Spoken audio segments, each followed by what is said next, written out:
Everyone welcome back to commerce Nagari. Commerce Nagari का channel और platform है जहां आपको मिलते हैं complete solution of accountancy chapter wise. आज जो हमारा टॉपिक है वो है हमारे पास रिवॉल्यूशन अकाउंट और उसकी जनरल एंट्री। तो देखते हैं हमारे पास सबसे पहले हम कैसे रिवॉल्यूशन अकाउंट को बनाएंगे और किस तरह से हम इसकी जनरल एंट्री करेंगे। तो देखिए हमारे पास सबसे पहले हम रिवॉल्यूशन अकाउंट का परफॉर्म बनाते हैं। रिवॉल्यूशन अकाउंट इसका परफॉर्म है हमारे पास पर्टिकुलर अमाउंट पर्टिकुलर अमाउंट, ये हमारी क्रेडिट साइड, ये हमारी डेबिट साइड। एसेट का डिक्रीज होना और लायबिलिटी का इंक्रीज होना, यानी हमारा जितना भी लॉस है वो डेबिट साइड, एसेट का इंक्रीज होना और लायबिलिटी का डिक्रीज होना, मतलब जितना ही प्रॉफिट है हमारा क्रेडिट साइड। और जितने भी हमारे पास अनरिकॉर्डेड लायबिलिटी है वो सारी डेबिट वाली साइड जाएगी, ये हमारा लॉस होता है। और जितने भी अनरिकॉर्डेड एसेट्स हैं वो हमारे क्रेडिट वाली साइड जाएंगे, हमारा प्रॉफिट है। अब हम इसकी जनरल एंट्री कैसे करेंगे? अगर हमारे पास डेबिट साइड ज्यादा होगी और क्रेडिट साइड कम होगी तो हमारे पास लॉस आएगा, और अगर हमारा क्रेडिट साइड ज्यादा होगी और डेबिट साइड कम होगी तो हमारा प्रॉफिट आएगा। तो हमारे पास सबसे पहले हम देखते हैं जनरल एंट्री कैसे होगी। तो अगर मेरे एसेट घटते हैं तो हमारे एसेट अगर घटेंगे तो वो जाएंगे क्रेडिट में, तो हम एंट्री करेंगे revaluation account debit to sundry assets. कोई भी एसेट अगर हमारा डिक्रीज हो रहा है तो क्रेडिट में जाएगा और रिवैल्यूएशन कहाँ आएगा? डेबिट में। और नरेशन लिखेंगे बीइंग एसेट डिक्रीज। अगर हमारी कोई भी एसेट इंक्रीज हो रहा होगा तो हम एंट्री करेंगे sundry asset account debit to revaluation account. तो कोई भी अगर हमारा एसेट बढ़ेगा तो हमें डेबिट साइड लिखेंगे और नरेशन लिखेंगे बीइंग एसेट इंक्रीज। इसी तरह अगर हमारे पास कोई भी अनरिकॉर्डेड एसेट्स होगा तो भी हमारा प्रॉफिट होता है, तो इसकी एंट्री होगी unrecorded asset account debit to revaluation account और नरेशन लिखेंगे being unrecorded asset record. Unrecorded asset की वजह से मेरे पास एसेट की वैल्यू बढ़ जाएगी और मुझे प्रॉफिट होगा।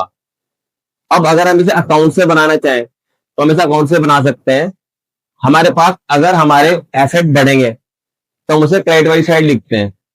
तो जब हमारे पास एसेट बढ़े तो हमने उसे लिखा रिवैल्यूएशन क्रेडिट साइड, तो हमने यहाँ पे करा सन इफेक्टिव रिवैल्यूएशन अकाउंट।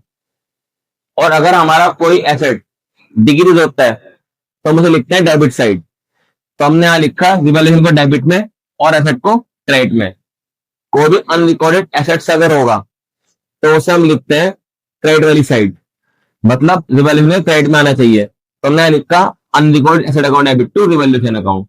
तो आप इसे डायरेक्टली भी लिख सकते हैं और अकाउंट बना के भी एंट्री कर सकते हैं। बस आपका बेस क्लियर होना चाहिए। जब हमारा एसेट बढ़ेगा तो रिवैल्यूएशन क्रेडिट वाली साइड जाएगा, जब एसेट घटेगा तो रिवैल्यूएशन के डेबिट साइड जाएगा। इसका जस्ट अपोजिट, अगर हमारी कोई लायबिलिटी इंक्रीज हो रही है तो रिवैल्यूएशन के डेबिट साइड जाएगी, तो हम एंट्री करेंगे revaluation account debit to sundry liability. मेरी लायबिलिटी इंक्रीज हो गई, वो रिवैल्यूएशन के डेबिट साइड जाएगी, और जब मेरी लायबिलिटी इंक्रीज होती है तो क्रेडिट वाली साइड जाती है। तो हम नरेशन लिखेंगे बीइंग सन्ड्री लायबिलिटी इंक्रीज। अगर मेरी लायबिलिटी डिक्रीज होगी तो वो क्रेडिट वाली साइड जाएगी, तो जब मेरी लायबिलिटी डिक्रीज होती है तो कहां जाती है? डेबिट वाली साइड। तो मैं एंट्री करूंगा sundry liability account debit to revaluation account narration being liability decrease.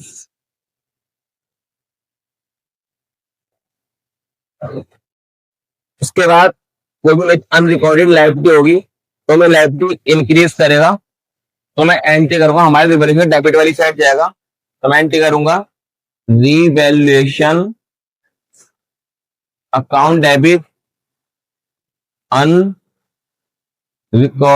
Liability. जो भी अनरिकॉर्डेड लाइबिलिटी का नाम होगा वो लिख देंगे। तो ये मेरे पास कोई भी अनरिकॉर्डेड लाइबिलिटी होगी हमारे पास रिवैल्यूएशन का डेबिट साइड जाएगी तो नरेशन लिखूंगा बीइंग अनरिकॉर्डेड लाइबिलिटी इंक्रीज। उसके बाद मैं प्रॉफिट एंड लॉस निकाल लूंगा। अगर मेरी डेबिट साइड ज्यादा है तो मेरे पास बैलेंस बचेगा क्रेडिट में तो मेरा लॉस है। अगर मेरी क्रेडिट साइड ज्यादा है तो मेरा बैलेंस बचेगा डेबिट में तो मेरा प्रॉफिट है। अब इसकी अगर एंट्री करनी होगी तो हम कैसे एंट्री करेंगे? रिवैल्यूएशन के लॉस की हम एंट्री करेंगे, हमारे पास पार्टनर डेबिट में जाएंगे तो एंट्री करेंगे partners capital account debit to revaluation being revaluation loss distributed. और अगर हमारे पास रिवैल्यूएशन का प्रॉफिट होगा तो हम एंट्री करेंगे, हमारे पास पार्ट में क्रेडिट में जाएंगे तो एंट्री करेंगे revaluation account debit to partner capital account being revaluation profit distribute.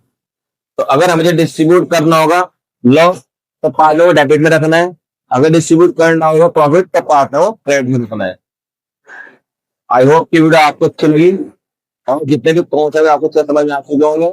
अगर आपकी वीडियो अच्छी लगी तो वीडियो को लाइक करें, शेयर करें एंड कमेंट करें। मिलता है जल्दी वीडियो के अंदर न्यू कॉन्सेप्ट के साथ। Thanks for watching my video. Have a nice day.